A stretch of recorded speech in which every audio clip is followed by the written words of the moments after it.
Good morning, friends. I am Bhupesh Bansal, Director Anand Prakash Educational Academy, and your mentor for the subject physics. Class 9 का motion के chapter में अभी तक हमने basic concepts समझे हैं, डिस्टेंस डिस्प्लेसमेंट के बारे में समझा है, स्पीड वेलोसिटी और उनके अंतर समझे हैं, एक्सेलरेशन समझा है. Now, one thing which I think I have forgotten to tell you was that acceleration is a vector quantity. We will be studying it in our forthcoming chapter lessons also. But do remember, acceleration is a vector quantity. Then we have seen the different types of motion: uniform motion, non-uniform motion. Non-uniform motion में uniformly accelerated motion and non-uniformly accelerated motion. We have seen the three equations of motion. We have seen the formula for the average speed, and we have done the graphical representation of the motion, derived the formulas from the graphical representation. We have in brief discussed the non-uniform motion, which we are going to start today with. As we had discussed yesterday, suppose a vehicle starts from rest and attains a speed, say A, in time t1, then it continues at the same speed till time t2, again accelerates to speed b till t3, and then decelerates and comes down to speed 0 at t4. Now this is a peculiar example of non-uniform or non-uniformly accelerated motion. As we can see, the object is moving with a positive acceleration here, is having zero acceleration here, again positive acceleration, negative acceleration or retardation.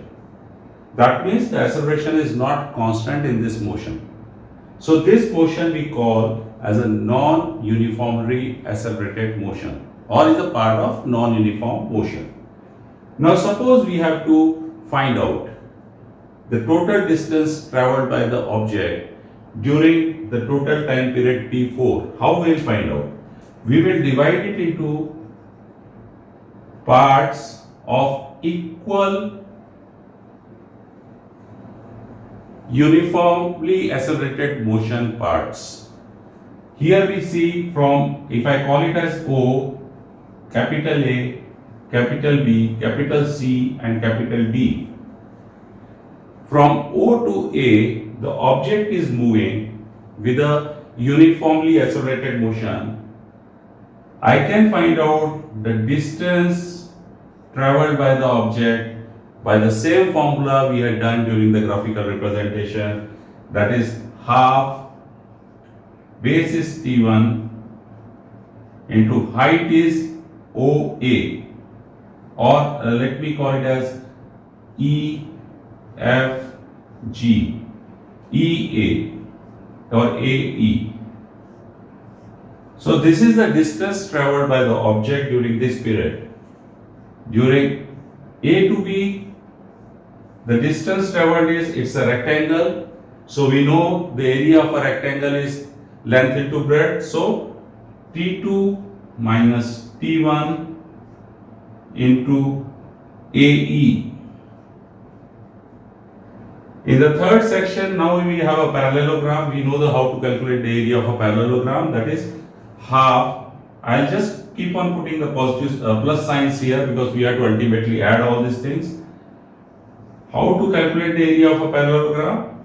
Half the two parallel sides, that is FP plus GC into T3 minus T2.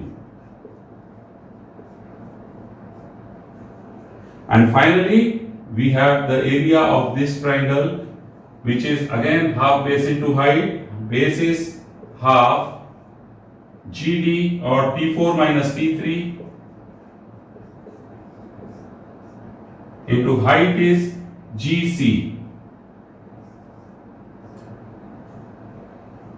Now if we add all these things, we get total distance. we get total distance traveled by an object. We know the total time, that is divided by T4 gives us the average velocity. Now do remember, I have repeatedly said don't use the formula u plus v upon 2. You may say u is 0, v is 0 and u plus v upon 2 is 0, but that is not correct.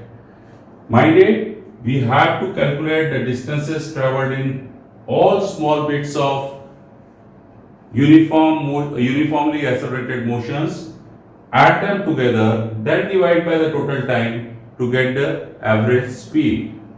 We'll do the numericals based on it a bit later.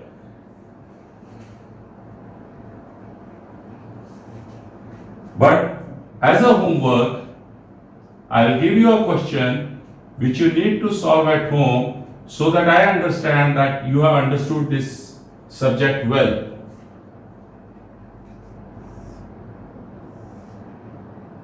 This is speed, this is time. Vehicle moves from 0 to, this is meters per second square, meters per second, and this is second, to 8, 4, 9,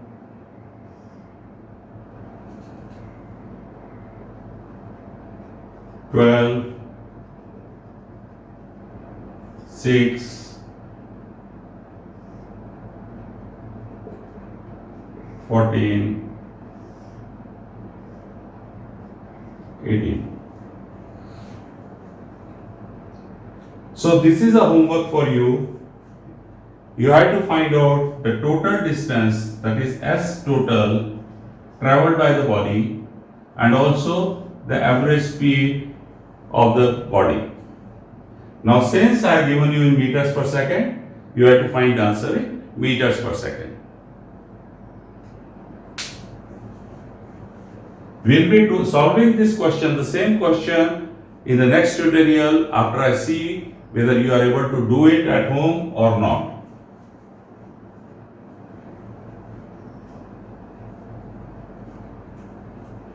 I can make this question a bit more complicated if you want.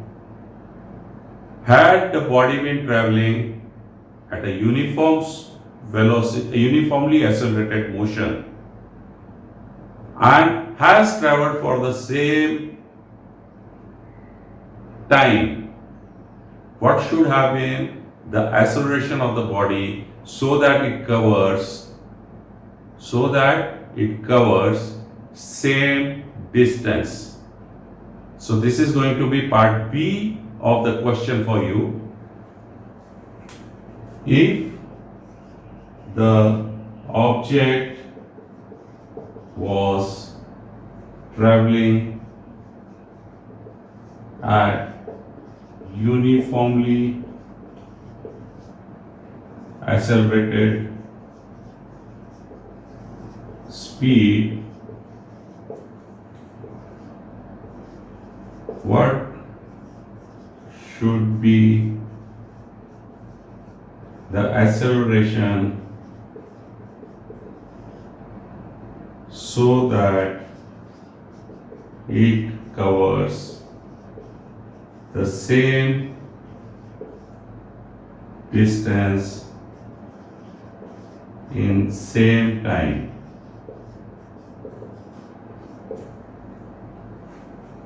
So this is again part of the homework. If you are not able to do it, don't worry, we will be solving it in our next class.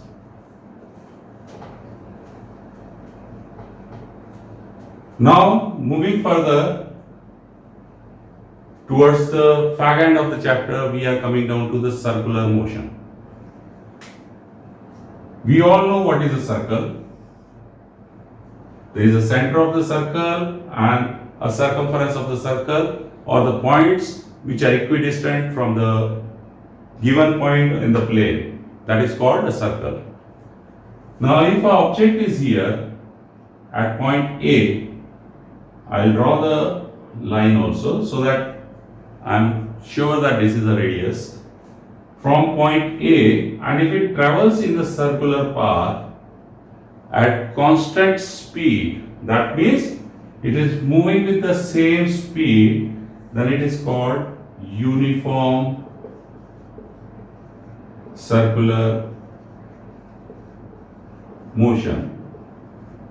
Now we all know that the radius, if the radius is r, the circumference of one circle distance is 2 pi r. So S is 2 pi r for one revolution, per revolution. If I take only one revolution, then distance is 2 pi r. If the object takes t seconds to cover this distance, then the speed is 2 pi r upon t. This is applicable only for uniform circular motion. We are not going to discuss non-uniform circular motions. Speed is equal to s upon t, as we know, is equal to 2 pi r upon t, where 2r is the radius of the circle and t is the time taken by the object to cover one revolution. Again, it is revolutions per second.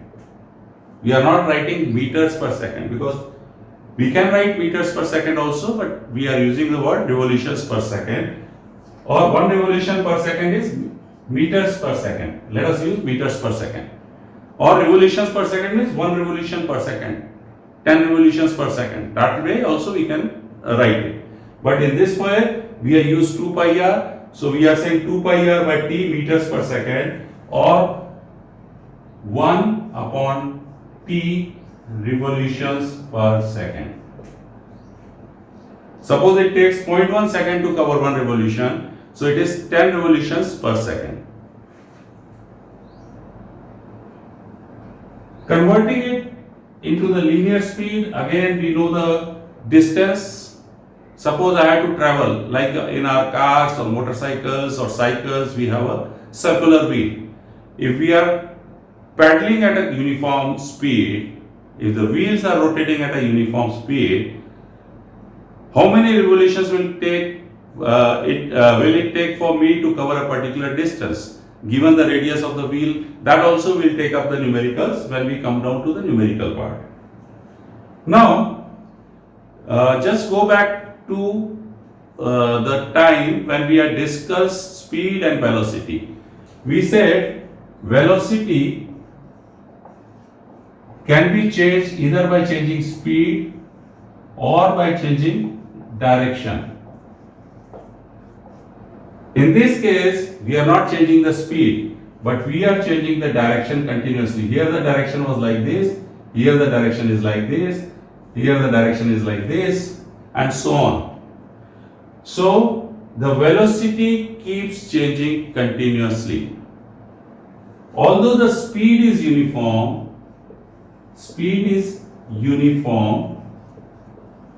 velocity is changing continuously.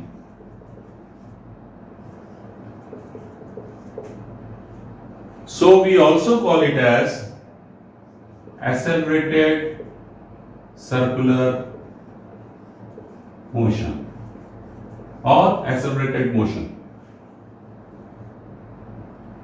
Now, this is something important. Speed is uniform, but velocity is changing continuously because of change of direction. Hence, the acceleration also is there, because if velocity has to change, acceleration has to be there. So this is also called accelerated circular motion. Examples of uniform circular motion, we can say, are Earth revolving around the sun, satellites revolving around the earth. वो लट्टू देखा है सबने, जब लट्टू को जमीन पे फेंकते हैं, it rotates. That is also uniform circular motion. Wheel of a cycle is a uniform circular if we maintain the speed constant. So there are many examples of fans. If I keep the fan running at a particular speed, it's a uniform circular motion. So there are many examples of uniform circular motion.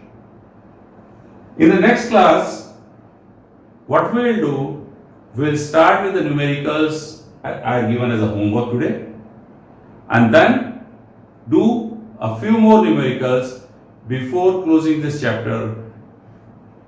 In case you have doubts on this chapter, you can always contact us, send us your doubts so that we can clarify those doubts also.